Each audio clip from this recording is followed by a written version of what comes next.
Hello दोस्तों, कैसे हो आप लोग। आज हम बात करेंगे माइकल जैक्सन के बारे में। माइकल जैक्सन जो किंग ऑफ पॉप था, उसने अपने हुनर और कला से एक अलग ही अपनी पहचान बना ली म्यूजिक इंडस्ट्री में। जिनका जन्म अमेरिका के गहरे गांव में हुआ था और उन्होंने अपने एक्स्ट्रा ऑर्डिनरी टैलेंट और यूनिक स्टाइल से पूरी दुनिया को अपना दीवाना बना लिया था। उनके बचपन से लेकर फेम मिलने तक माइकल जैक्सन की एक अलग ही बेमिसाल कहानी है म्यूजिक इंडस्ट्री में, जिनके बारे में जानने के लिए आज भी हजारों लोग गूगल और यूट्यूब पर सर्च करते हैं। यहाँ तक कि जिस गांव और शहर में टीवी तक नहीं था, वो लोग भी माइकल जैक्सन के नाम से जानते थे। जिस एज में हमें खेलने के अलावा किसी और चीज की समझ नहीं होती है, उस एज में माइकल जैक्सन ने अपना म्यूजिकल करियर स्टार्ट कर दिया था। तो आइए इस वीडियो में मैं आपको बताऊंगा कि कैसे एक साधारण सा लड़का पूरी दुनिया के लिए एक बेमिसाल बन गया। माइकल जैक्सन जो पैदा हुए थे अमेरिका के एक गैरी इंडियाना में 29 अगस्त 1958 को। उनकी फैमिली बहुत बड़ी थी,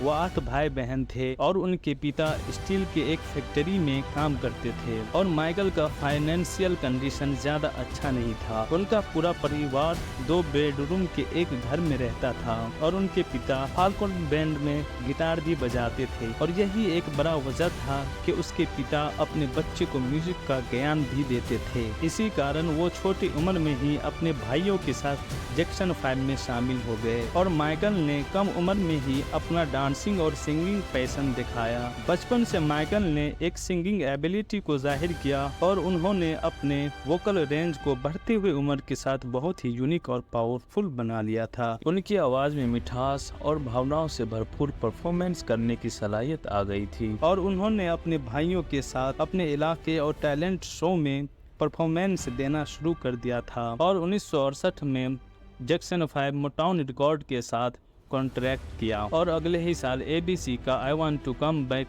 रिलीज हुआ, जो सुपर डुपर हिट हुआ। जिसके बाद जैक्सन 5 बहुत ही फेमस होने लगा और 10 अगस्त 1989 में माइकल ने अपना पहला solo album of the wall निकाला और उस एल्बम के रिलीज होते ही यह बिलबोर्ड के चार्ट पर नंबर 1 आ गया था और रिलीज के 16 हफ्ते तक ये नंबर 1 पर रहा और यह तीसरा सबसे ज्यादा सेलिंग करने वाला एल्बम बन गया 1980 में और 1989 तक 3 मिलियन कॉपी बिक गई अमेरिका में और पूरी दुनिया में उसकी 20 मिलियन कॉपी बिकी। लेकिन माइकल जैक्सन को सबसे बड़ी कामयाबी थ्रिलर एल्बम के बाद मिली, जो 1982 को रिलीज किया और इस एल्बम के रिलीज होते ही सारी दुनिया के लोग माइकल जैक्सन को जानने लगे और इस एल्बम ने 37 हफ्तों तक नंबर 1 रहने का रिकॉर्ड बना डाला और यह एल्बम अपने पीक पर हर हफ्ता 1 मिलियन की कॉपी बिकी और थ्रिलर बेस्ट सेलिंग एल्बम बन गया अमेरिका का 2 सालों तक और इसके साथ साथ थ्रिलर ने 7 ग्रैमी अवार्ड और 8 अमेरिकन अवार्ड को अपने नाम कर लिया और उसकी पूरी दुनिया में 70 मिलियन कॉपी बिकी। और जब जब माइकल उन्हीं गानों पर परफॉर्मेंस देते तो लोग उनकी डांस में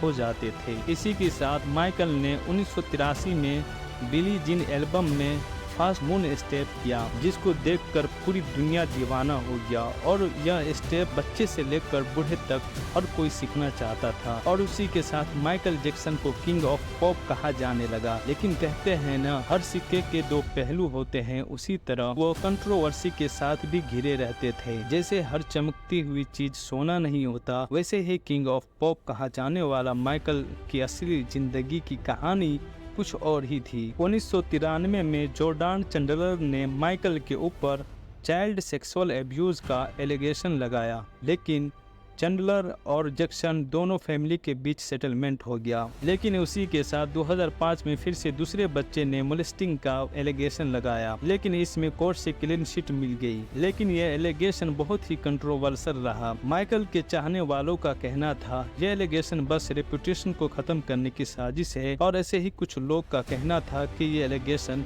बिल्कुल सही है। बस माइकल के पैसे और पावर ने कोर्ट की सजा से बचा लिया माइकल को। ये बात तो रही जब माइकल जिंदा थे, लेकिन साल 2009 में कार्डियक अरेस्ट की वजह से उनकी मौत हो गई। ऐसा कहा जाता है उनकी मौत सोची समझी साजिश थी। 25 जून 2009 को जब माइकल इस दुनिया को छोड़कर चले गए तो उनकी पोस्टमार्टम की रिपोर्ट में एक बेहद ही चौंका देने वाली रिपोर्ट सामने में आया। रिपोर्ट में कार्डिक अरेस्ट तो आया ही था, लेकिन पेट में सिर्फ दवाइयों की ही ट्रेसेस थी। रिपोर्ट के मुताबिक माइकल बहुत लंबे वक्त से सिर्फ दवाइयों के ऊपर ही जिंदा थे। हालांकि माइकल अपने डॉक्टरों के देख रेख में दवा लेते थे, लेकिन कहा जाता है उनके डॉक्टर ने ही हैवी पेन किलर दे कर मार डाला। और हमारे बीच से किंग ऑफ पॉप कहा जाने वाला वो आदमी जिसके लिए पूरी दुनिया पागल थी, वो चल बसे। तो बस आज के लिए इतना ही। अब हम मिलते हैं अपनी अगली वीडियो में।